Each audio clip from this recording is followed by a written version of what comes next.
Chceli ste, aby som sa pozrel, čo obsahujú sušenky Marina a Bebe. Tak, poďme sa na to pozrieť. Zostaňte až do konca a zistite, ktoré sušenky obsahujú látku, ktorá je nevhodná pre deti. Pšeničná múka, pšeničná a pšeničná celozrnná múka.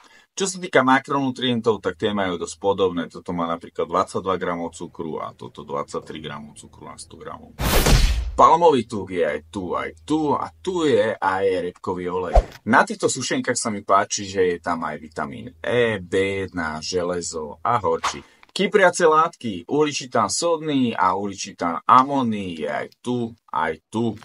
Tu je ešte E472Ečko a sojový lecitín. Tu sa ešte nachádza regulátor kyslosti a látka zlepšujúca múku. Disiličitán sódny.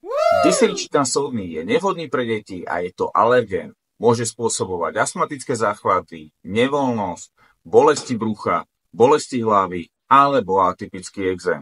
Takže keby som si mal vybrať z týchto dvoch, tak si vyberiem 100% Marina sušenky. Ale ja takéto veci nejem. A vám, alebo vašim deťom, ktoré viacej chutia? Marina alebo Bebe?